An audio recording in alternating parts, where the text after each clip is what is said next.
Coba lihat kan, mana ada mualaf pintar? Kan bodoh semua. Kebodohan mereka nampak, lihat kalau mereka boleh bertanya kan. Lihat kemarin debat itu. Mualaf mantan pendeta tidak tahu Maria Magdalena itu bukan ibu Yesus. Itu gobloknya kan keterlaluan tuh. Anak sekolah minggu saja tahu itu. Coba itu tanya mana Ibrani. Tanya tuh, dia tahu tuh Maria Magdalena itu bukan ibu Yesus. Tapi mualaf mantan pendeta bisa anggap itu kan gobloknya keterlaluan. Mantan pendeta tinggalkan gerejanya, sekarang istrinya yang ambil alih, ganti dia jadi pendeta. Tapi tanya, Yesus tidak bangkit karena tanda Yunus. Yunus tidak mati, berarti Yesus tidak mati. Bapak ini mualaf mantan pendeta. Akhirnya gue nggak nyari di Buddha, gue nyari di Hindu. Ternyata belum kejawab juga. Jadi emang kayak jodoh-jodohan gitu loh. Terus pakai Hindu ya? Iya, semuanya gue pelajarin, Konghucu, semuanya gue pelajarin. Akhirnya ada tante gue, yuk kita ikut pengajian ini yuk. Kita ada pengajian ini, ada pak ustadznya gitu. Yang gue juga nggak nyangka ternyata kejawabnya sama pemuka agama Islam. Tapi dia nggak tahu lu dia sastra. Nggak kenal, nggak tahu. Dan gue juga udah pasrah, gue ngamin. Gue udah pasrah aja gitu. Tiba-tiba dibantuin sama orang nggak kenal siapa, dan orang Bali, orang yang jaga, pokoknya orang kerja di situ. Di situ gue percaya Tuhan tuh ada.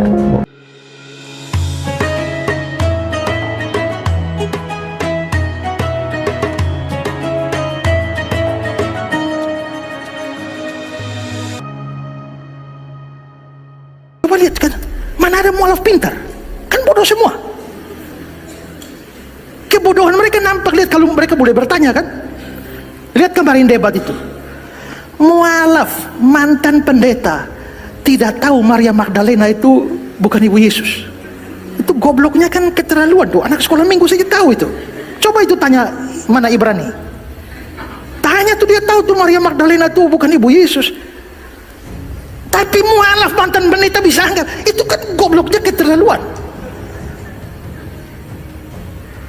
Mantan pendeta tinggalkan gerejanya, sekarang istrinya yang ambil alih, ganti dia jadi pendeta.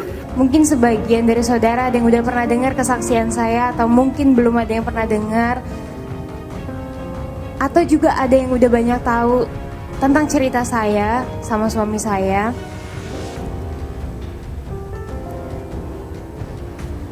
Biarkan saya di sini berbagi tentang kebaikan Tuhan dalam hidup saya. Mungkin sebagian orang di dalam ruangan ini ada yang udah banyak tahu kalau saya ini adalah pengikut Kristus karena pilihan. Memang bukan sejak lahir, tapi puji Tuhan saya terlalu yakin bukan saya memilih, melainkan Tuhan Yesus sendiri yang memilih saya. Dan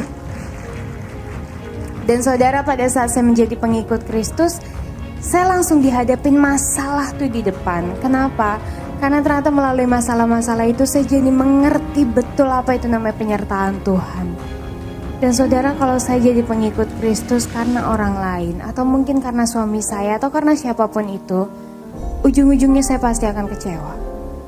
Tapi puji Tuhan, sampai detik ini saya tidak kecewa. Kenapa? Karena Tuhan Yesus sendiri yang kasih lihat ke saya siapa dia sebenarnya. Dan yang saya yakini, yang saya percaya, janjinya itu pasti. Saudara, pada saat saya menjadi pengikut Kristus, banyak orang di luar sana yang beranggapan saya ikut Tuhan Yesus maka hidup saya akan susah. Dan memang gak sedikit orang di luar sana yang mengutuki saya. Tapi ada satu hal yang sangat-sangat memberkati saya. Walaupun begitu banyak orang yang mengutuki saya di luar sana, tapi saya terlalu yakin, saya terlalu percaya Tuhan saya ahli mengubah kutuk menjadi berkat. Yang setuju pada saya, berikan kemuliaan bagi Tuhan. Dan tercatat juga di Alkitab, asalkan saya tidak menyimpang ke kanan maupun ke kiri, maka Tuhan akan mengangkat saya menjadi kepala bukan ekor. Maka saya akan terus naik dan tidak pernah turun. Dan saya sangat-sangat merasa bersyukur karena saya bisa bertemu dengan satu-satunya pribadi yang bisa menjamin masa depan saya, yaitu Tuhan Yesus Kristus. Ada pertanyaan dari netizen sekarang. Oke. Ini pertanyaan dari netizen adalah, mereka rata-rata tuh penasaran dengan proses mualaf lu. Oh, mualaf, ya. Lu pernah cerita gak sih proses lu mualaf? Gue aja baru tahu dari netizen gue. Oh, gue belum pernah cerita malah ya. Gue kayak cerita deh malah waktu itu. Kita nggak Tapi lo sedekat nggak peduli itu. juga sih. Itu dia. Kan sedekat itu dia. Kira di antara Kita nggak sedekat itu. perbincangan waktu dulu kita Nggak, lagi I don't know. I don't know. You Jadi gini, punya cerita, tapi you pernah share ke orang? pernah. Pernah. Jadi long story short, Long story short. nyokap gue Katolik. Oke. Jadi gue digedein Katolik, bokap gue Buddha. Oke. Gitu ya. Tapi bokap gue juga ternyata tuh dia digedeinnya tuh Islam, Oh. Jawa Islam. Terus dia di SMP umur 13 tahun dia nyari dan ternyata dia menemukan jalannya dia di Buddha Jepang. Terus Budaya Jepang. Nichiren Shoshu Indonesia ada deh pokoknya. Yang satu wihara sama Mas Sulung. Ya, Mas Ulung, ya. Terus makanya Mas Sulung kenal. Terus habis itu jadi gue digedein di keluarga yang lumayan warna-warni nih, ya kan. Terus gue digedein Katolik sama nyokap gue udah sampai sakramen komuni, sampai baptis, komuni. Terus gue belum nyampe krisma. Terus habis itu SMA, gue kayak mulai baca buku-buku filsafat. Terus gue langsung mikir jangan-jangan nih gue sebenarnya kayak bokap gue nih. Gue sebenarnya mungkin jangan-jangan panggilan gue tuh di Buddha gitu. Terus kata nyokap gue, ya udah kamu coba cari aja yang bener tuh sebenarnya kamu apa bisa aja gitu loh. Oke, aku coba pelajarin semuanya ya. Aku pelajarin Buddha. Tapi kok pertanyaan-pertanyaan filsafat gue kok nggak kejawab ya? Oh, nggak kejawab di situ? Di biksu gitu loh. Pokoknya gue ngucap sama Tuhan, gue bilang, ya Tuhan, aku tuh orangnya pengen nanya gitu, kenapa kita harus hidup, kenapa kita harus pernah, pokoknya repot banget sih gini-gini, pokoknya buat apa gitu intinya. Aku pengen terjawab pertanyaan-pertanyaan kayak gitu dan dijawabnya jadi kalau dirimu bisa memberikan aku kayak pemimpin agama yang bisa ngejawab pertanyaan-pertanyaan aku mau ngejalanin agama itu. Akhirnya gue nyari di Buddha, gue nyari di Hindu. Ternyata belum kejawab juga, jadi emang kayak jodoh-jodohan gitu loh. Oh, lu sempat ke Hindu ya? Ya semuanya gue pelajarin, Konghucu semuanya gue pelajarin, bener-bener semuanya. Sampai akhirnya ada tante gue, yuk kita ikut pengajian ini yuk, kita ada pengajian ini ada pak ustadznya gitu. Oh ya udah oke gitu loh, nggak taunya menarik banget. Di situ gue juga tanpa ada ekspektasi apa-apa gitu ya. Iya pak ustadz, sebenarnya buat apa sih kita hidup begini-gini, buat ini. Tiba-tiba dibuka lah, ada kayak ayat Quran apa, terus gue juga udah lupa lagi ayatnya apa, tapi pokoknya dia menjawab dengan sangat filosofis dan sangat logis, yang gue juga nggak nyangka ternyata kejawabnya sama pemuka agama Islam. Oke. Ada namanya Pak Rahmat. Terus dan gue enak banget dengerin penjelasannya dia, karena jarang loh lo nemu kayak pemimpin agama, pastor, biksu, siapapun lah gitu ya, tapi yang ngobrolnya tuh nyambung gitu. Nah gue tuh harus dijawab gitu loh pertanyaan-pertanyaan logika gue. Walaupun akhirnya nanti perjalanannya nggak akan logika terus ya gitu, cuma akhirnya kejawab. Terus gue langsung mikir, ya Allah, ya Tuhan, waktu itu gue bilangnya apa mungkin ini kali ya, jadi gue dijawabnya di sini ya berarti gue harus jalanin ini. Ya udah deh pak, saya belajar terus sama bapak gitu. Gitu. Terus itu kata bapak, ya tergantung kamu mau sholat nggak 5 waktu. Karena sekarang saya udah tahu buat apa gitu ya, saya mau deh belajar lah gue besokannya ngafalin Al-Fatihah. Ngafalin pakai buku SD tuh. Dan kalau gue ngafalin itu kan bahasa Arab susah ya. Iya. Di umur 21 tahun gue ngafalin bahasa Arab blablabla gitu kan. Tapi yang membantu gue menghafal, karena gue aktor, gue aktris, gue harus ngafalin artinya. Karena kalau nggak gue nggak bisa menjiwainya kan. Jadi gue tuh harus hafal artinya. Jadi setiap kali gue melafalkan Arabnya gitu, gue bisa menjiwai artinya. Iya. Karena kalau nggak gue akan sulit sekali ya menjiwai ibadah gue. Gue aktor gitu loh kan, gue harus ngafalin skrip kan, harus pakai ada perasaannya gitu kan. Jadi nggak mungkin banget gue ibaratnya di mulut gitu loh. Lu mengerti maknanya. Gitu. Jadi itu membantu gue untuk bisa mendalami. Jadi akhirnya dari situlah itu di umur 21 tahun.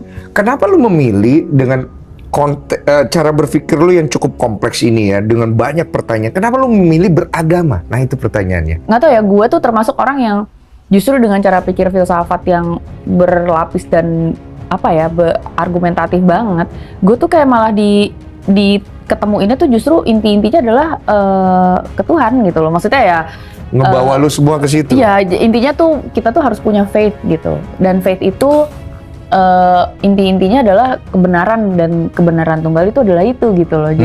Jadi gue tuh termasuk yang dikasih, mungkin bahasanya tuh hidayah kali ya, mungkin, tapi gue dikasih rezeki arahannya tuh ke situ. Banyak banget teman-teman yang mungkin ada juga arahannya nggak ke sana, ada juga kan yang lebih ke logis, akhirnya ke science, akhirnya lama-lama nggak ke kayak nggak nyambung gitu sama ketuhanan.